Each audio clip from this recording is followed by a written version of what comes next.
আৰু দুপৰৰ শিৰোনামৰ পৰৱৰ্তী অংশলৈ যোৱাৰ পূৰ্বে পুনৰ লৈছো এটি চমু বাণিজ্যিক বিৰতি আমি বিৰতিলৈ যোৱাৰ পূৰ্বে এই মুহূৰ্তত জনোৱা এক গুৰুত্বপূৰ্ণ খবৰ চাকৰি নিয়মীয়াকৰণৰ দাবীত সদৌ অসম প্ৰাথমিক টেট উত্তীৰ্ণ পৰীক্ষাৰ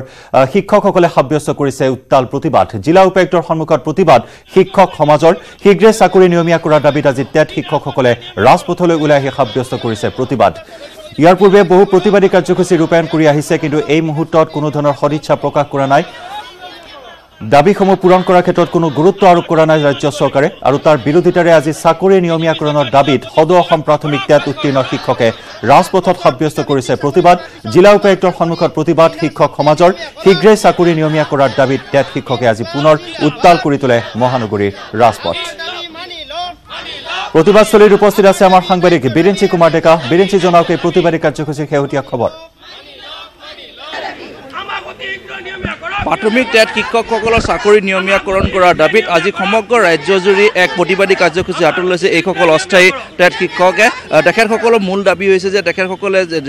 যি 2012 চনত কৰ্ম যোগদান কৰাৰ পাছত এইটো 6-7 বছৰ অতিক্ৰম কৰিলে কিন্তু আজি তাৰিখলৈকে তেখেতসকলৰ যি পদ সেই পদসমূহ নিয়মীয়াকৰণ কৰা নহ'ল গতিকে আজি তেখেতসকলে জিলা উপায়ুক্তৰ কাৰ্যালয়ত এনেদৰে প্ৰতিবাদী কাৰ্যসূচী লৈছে মই আপোনাৰ ওচৰলৈ আহিছোঁ আপোনালোকৰ মূল দাবী কি এনেকুৱা ধৰণৰ আমাৰ মূল দাবী হ'ল এতিয়া আজি আমি যিটো দাবী উত্থাপন কৰিছোঁ এইটো আমাক বিনা চৰ্তে নিয়মীয়াকৰণ কৰিব লাগে আমাৰ ইতিমধ্যে চাকৰি প্ৰত্যেকৰে 30,000 শিক্ষকৰ চাকৰি 6 বছৰ অতিক্ৰম কৰিলে আমি ঠিকাভিত কৰি আছিলোঁ আৰু যোৱা নিৰ্বাচনত বিজেপিয়ে এটা প্ৰতিশ্ৰুতি দিছিল তেওঁলোকে ভিজন ডকুমেণ্টত উল্লেখ কৰিছিল যে টেট শিক্ষকসকলক তেওঁলোকে যদি শাসনভাৰ লয় টেট শিক্ষকসকলক বিনা চৰ্তে নিয়মীয়াকৰণ কৰিব প্ৰথম কেবিনেটৰ সিদ্ধান্ত লৈ কিন্তু আজিলৈকে সেই কোনো ধৰণৰ এই নিয়মীয়াকৰণৰ ক্ষেত্ৰত কোনো ধৰণৰ পদক্ষেপ লোৱা পৰিলক্ষিত হোৱা নাই গতিকে আমি আজি দাবী উত্থাপন কৰি বাধ্য হৈছোঁ আৰু প্ৰতিবাদী কাৰ্যসূচী কৰিবলৈ বাধ্য হৈছোঁ কাৰণ আমাৰ বহুতে এতিয়া নিয়মীয়াকৰণৰ পৰা বঞ্চিত হ'বলৈ প্ৰায় উপক্ৰম হৈছে গতিকে আমি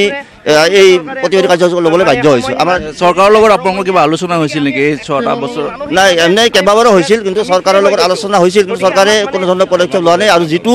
ব্যৱস্থাৰে নিয়ম মানে নিযুক্তি দি আছে নিয়মীয়া পদত সেই পদ্ধতিটো মানে ভাল ৰাখিব বুলি তেওঁলোকে কৈছে যিটো বিজ্ঞাপন পদ্ধতি আমি বিজ্ঞাপন পদ্ধতি মানি ল'ব খোজা নাই সেই পদ্ধতিটোত কি আছে আপোনাক আপত্তি সেই পদ্ধতিটোত মানে কি সেই পদ্ধতিটো হ'লে এতিয়া নতুন আমাক মানে সেইটো এলিমেণ্টাৰীয়ে এটা বিজ্ঞাপন দিয়ে ডিষ্ট্ৰিক্ট মানে ডিৰেক্টৰ অফ এলিমেণ্টাৰী অফিচৰ পৰা আৰু সেই বিজ্ঞাপনত যিসকলে আকৌ নতুনকৈ আমি মানে ফ্ৰেছ কেণ্ডিডেট হিচাপে আবেদন কৰিব লাগে মানে আনএমপ্লয়ড প্ৰাৰ্থী হিচাপে আবেদন কৰিব লাগে আমি আনএমপ্লয়ড হিচাপে মানি ল'ব নোখোজোঁ আমি 6 বছৰ চাকৰি দিয়াৰ পিছত আমি নিবনুৱা হৈ থাকিব নোখোজোঁ আৰু নিবনুৱাৰ দৰে আমি আৰু প্ৰাৰ্থীৰ দৰে নিবনুৱা প্ৰাৰ্থীৰ দৰে আমি আবেদন কৰিব নিবিচাৰোঁ আমাক এটা মৰ্যাদা দিব লাগে সেইটোৱে বিচাৰিছোঁ নিশ্চয় এনেদৰে এইসকল প্ৰাথমিক টেট উত্তীৰ্ণ শিক্ষকৰ এটাই দাবী যে তেখেতসকলে পুনৰ আৰু পৰীক্ষাত বহিব নোখোজে কিয়নো 6-7 বছৰ যিহেতু তেখেতসকলে প্ৰাথমিক বিদ্যালয়সমূহত ইতিমধ্যে তেখেতসকলে পাঠদান কাৰ্যসূচী লৈ আছে কিন্তু এনে ক্ষেত্ৰত চৰকাৰে যি ধৰণৰ বিজ্ঞাপন দি আকৌ পুনৰ পৰীক্ষা পাতাৰ যি পদক্ষেপ লৈছে সেই পদক্ষেপত তেখেতসকলে কোনো কাৰণতে নামানে আৰু যাৰ বাবে আজি সমগ্ৰ ৰাজ্যজুৰি 33,000 শিক্ষকে আজি সমগ্ৰ ৰাজ্যজুৰি প্ৰতিবাদী কাৰ্যসূচীৰ জৰিয়তে জিলা উপায়ুক্তৰ জৰিয়তে মুখ্যমন্ত্ৰীক হস্তক্ষেপ কৰিব এই সমগ্ৰ বিষয়টো হস্তক্ষেপ কৰিব বিচাৰিছে আৰু কৰিব যিবোৰ দাবী তুলিছে আৰু সকলোৱে এই প্ৰতিবাদস্থলীৰ পৰা দাবী তুলিছে যে তেখেতসকলৰ দাবী বিনা চৰ্তে তেখেতসকলক নিয়মীয়া কৰাৰ যি দাবী সেই দাবী অতি শীঘ্ৰে চৰকাৰে মানি ল'ব লাগে হয় ধন্যবাদ বীৰেঞ্চি কেন্দ্ৰীয় মানৱ সম্পদ মন্ত্ৰালয়ৰ নিৰ্দেশ অমান্য অসমৰ চৰকাৰী আৰু বেচৰকাৰী বিদ্যালয়সমূহৰ ছাত্ৰ ছাত্ৰীৰ স্কুল বেগৰ ওজন আৰু হোমৱৰ্কৰ ক্ষেত্ৰত বিশেষ নিৰ্দেশনা জাৰি কৰিছিল কেন্দ্ৰীয় মানৱ সম্পদ মন্ত্ৰালয়ে আৰু সেই অনুসৰি এক নিৰ্দেশনাও জাৰি কৰিছিল আজিৰ পৰা 4 মাহ পূৰ্বে কেন্দ্ৰীয় মানৱ সম্পদ মন্ত্ৰালয়ে কিন্তু এতিয়াও গধুৰ কিতাপৰ বোজা কঢ়িয়াই বিদ্যালয়লৈ আহিবলগীয়া হৈছে ছাত্ৰ ছাত্ৰীসকলে চৰকাৰী বেচৰকাৰী খণ্ডৰ বিদ্যালয়সমূহে আজি পৰ্যন্ত মানি চলা নাই এই নিৰ্দেশনা মানৱ সম্পদ মন্ত্ৰালয়ৰ গুৰুত্বপূৰ্ণ নিৰ্দেশনা আছিল নিৰ্দেশনা অনুসৰি 3ৰ পৰা 5ম শ্ৰেণীৰ ছাত্ৰ ছাত্ৰীয়ে 2ৰ পৰা 3 কেজি ওজনৰ বেগ কঢ়িয়াব পাৰিব এই নিৰ্দেশনা জাৰি কৰা হৈছিল 6ৰ পৰা 6ষ্ঠ শ্ৰেণীৰ পৰা 8ম শ্ৰেণীলৈ 4 কেজি 8ম মানৰ পৰা 9ম শ্ৰেণীলৈ 4.5 কেজি আৰু 10ম শ্ৰেণীৰ স্কুল বেগৰ ওজন 5 কেজি নিৰ্ধাৰণ কৰা হৈছিল কিন্তু আজি পৰ্যন্ত এই নিৰ্দেশনা মানি চলা নাই যাৰ বাবে অভিভাৱকসকলে প্ৰকাশ কৰিছে তীব্ৰ প্ৰতিক্ৰিয়া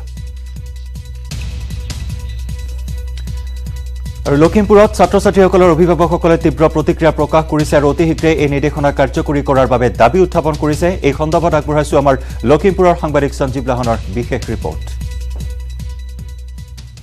কেন্দ্ৰীয় মানৱ সম্পদ মন্ত্ৰালয়ৰ এটা ঘোষণা আছিল যে ছাত্ৰ ছাত্ৰীৰ বেগৰ ওজন কমাব লাগে যিহেতু ছাত্ৰ ছাত্ৰীৰ বেগৰ ওজনে ছাত্ৰ ছাত্ৰীৰ শৰীৰত ব্যাপক প্ৰভাৱ পেলাব পাৰে আৰু লগে লগে সমানে সমানে প্ৰভাৱ পেলাব পাৰে মানসিক অৱস্থাটো কিন্তু সেই নিৰ্দেশনা এতিয়া বৰ্তমান কিমান বিদ্যালয়ে মানি চলিছে বা অসমত ইয়াৰ প্ৰয়োগ কিমান হৈছে সেয়া দেখাবৰ কাৰণে মই এখন বিদ্যালয়ত উপস্থিত আছো মোৰ হাতত আছে এটা বেগ চাওক এই বেগটোৰ ওজন প্ৰায় 3 কেজিতকৈ বেছি হ'ব কিন্তু এটা এই বেগটো লৈ আনিছে এই সৰু এটা ছাত্ৰই লৈ আনিছে হয়তো ছাত্ৰজনে বেগটো বলে নোৱাৰিব এইটো লোৱা তোমাৰ বেগ তোমাৰ বেগ লোৱা হয়তো ছাত্ৰজনে বলে নোৱাৰিব এতিয়া সৰু অৱস্থাতে এই যিটো অৱস্থা নেকি এই ছাত্ৰজনে আখৰৰ লগত চিনাকি হোৱা নাই এই ছাত্ৰজনক এটা গধুৰ বোজা পিঠিত জাপি দিয়া হৈছে আৰু ইতিমধ্যে মানৱ সম্পদ মন্ত্ৰালয়ে এটা কথা ঘোষণা কৰিছিলে বা তেওঁলোকে গৱেষণা মৰ্মে এটা কথা ক'ব বিচাৰিছিলে যে এনেকুৱা ধৰণৰ ছাত্ৰ ছাত্ৰীয়ে যদি গধুৰ বোজা পিঠিত লৈ আহে তেতিয়াহ'লে ব্যাপকভাৱে শৰীৰত প্ৰভাৱ পেলাব পাৰে আৰু ভৱিষ্যতলৈ শিশুটিৰ শাৰীৰিক বিকাশত যথেষ্ট বাধাৰ সৃষ্টি হ'ব পাৰে বাইদেউ আপোনাৰ বাচ্চা নহয় জানো বেগৰ ওজন কিমান আছে আপুনি জানেনে নাজানো বাৰু কি আছে বেগটোৰ ভিতৰত কি আছে কিতাপ আছে 3খন তাৰপা বহি 2খন আছে কোন শ্ৰেণীত পঢ়িছে নাৰ্সাৰী ইয়াত হোমৱৰ্ক দিয়া নিদিয়ে ইয়াক কৰিবলৈ দিয়ে হোমৱৰ্ক দিয়ে কৰিবলৈ ৰেগুলাৰ ষ্টুডেণ্ট কোন শ্ৰেণীত পঢ়িছে মোৰ নাৰ্সাৰী হয় অতি পৰিতাপৰ বিষয় আৰু এটা যে এই নাৰ্সাৰীত পঢ়া যিসকল ছাত্ৰ ছাত্ৰী আছে তেওঁলোকক হোমৱৰ্ক দিব নালাগে বুলি এটা নিৰ্দেশনা আছিলে কিন্তু কাৰ্যক্ষেত্ৰত চাওক আমি সকলোখিনি গম পাইছোঁ যিটো সময়ত নেকি ছাত্ৰজনে নিজৰ পৰিচয়টো দিবলৈ অসুবিধা পায় বা তেওঁ জীৱনৰ লগত চিনাকিয়েই হোৱা নাই উঠি অহা এটা ফুল কোমলীয়া শিশু বুলি ক'ব লাগিব শিশুটোৰ ওপৰত জাপি দিয়া হৈছে বোজা জাপি দিয়া হৈছে পিঠিত বোজা জাপি দিয়া হৈছে আৰু এনেধৰণে এতিয়া মানৱ সম্পদ মন্ত্ৰালয়ৰ যি নিৰ্দেশনা আছিলে তাৰ প্ৰতি ভেঙুচালি কৰি এনেদৰে চলাই আছে বিদ্যালয়সমূহৰ কাম কাজ এনেদৰে চলাই আছে দাদা আপোনাক চলাইছোঁ কোন শ্ৰেণী পঢ়ি আছে ক্লাছ 1 এতিয়া বেগৰ ওজনটো চাওকচোন কিমান হ'ব বাৰু আপোনাৰ অনুমান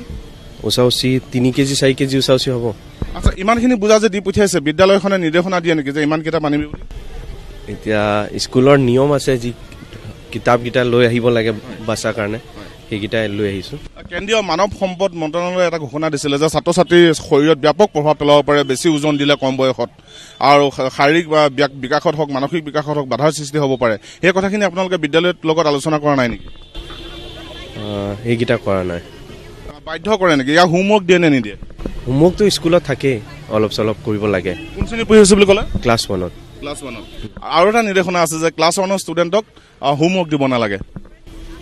সেইটো স্কুলৰ ওপৰতে কথা এতিয়া দিয়ে নিদিয়ে বাচ্চাকেইটা হোমৱৰ্ক দিয়ে প্ৰকৃততে আপুনি ভাবেনে যে ইমান কম বয়সত এটা 3 কেজি 4 কেজি ওজনৰ বোজা কঢ়িয়াই আনিব ই সঁচাকৈ ভাল প্ৰভাৱ পেলাব নে বেয়া প্ৰভাৱ পেলাব আপুনি কি ভাবে এতিয়া চাওঁ সব স্কুলৰ নিয়মটো যেনেকুৱা চলি আছে প্ৰকৃততে এনেকৈ চলি আছে প্ৰতিখন বিদ্যালয় মই কৈছোঁ যে প্ৰতিখন বিদ্যালয় এনেকৈ চলি আছে যি নিৰ্দেশনা আছিলে কেন্দ্ৰীয় চৰকাৰৰ মানৱ সম্পদ মন্ত্ৰালয়ৰ যি নিৰ্দেশনা আছিলে তাৰ প্ৰতি বিধ্যাংগুষ্ট প্ৰদৰ্শন কৰি এতিয়া বিদ্যালয় কৰ্তৃপক্ষসমূহে নিজৰ ইচ্ছামতে ছাত্ৰ ছাত্ৰীক কিতাপৰ বোজা দি দিছে আজি গোলাঘাটত মুখ্যমন্ত্ৰী কৃষি সা সঁজুলি আঁচনিৰ আনুষ্ঠানিকভাৱে শুভাৰম্ভ কৰে মন্ত্ৰী হিমন্ত বিশ্ব শৰ্মাই গোলাঘাটৰ ৰাজহুৱা খেলপথাৰত অনুষ্ঠিত হোৱা এই ৰাজহুৱা সভাত এই আঁচনিৰ উদ্বোধন কৰে হিমন্ত বিশ্ব শৰ্মাই কৃষি সঁজুলি বিতৰণ এক আঁচনি এই আঁচনি শুভাৰম্ভ কৰে গোলাঘাটৰ ৰাজহুৱা খেলপথাৰত বিত্তমন্ত্ৰী ডক্টৰ হিমন্ত বিশ্ব শৰ্মাই আমি আৰু 6 লাখ কৃষক পৰিয়ালক এই আঁচনিৰ অধীনত আনাৰ বাবে আমি চেষ্টা কৰিছোঁ আমাৰ লক্ষ্য হ'ব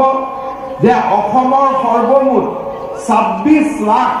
কৃষক পৰিয়ালক এই কৃষি সা সঁজুলি বিতৰণ আঁচনিৰ অধীনলৈ অনাৰ বাবে আৰু তাৰ বাবে আমি আমাৰ কাম পৰ্যায়ক্ৰমে আৰম্ভ কৰিছোঁ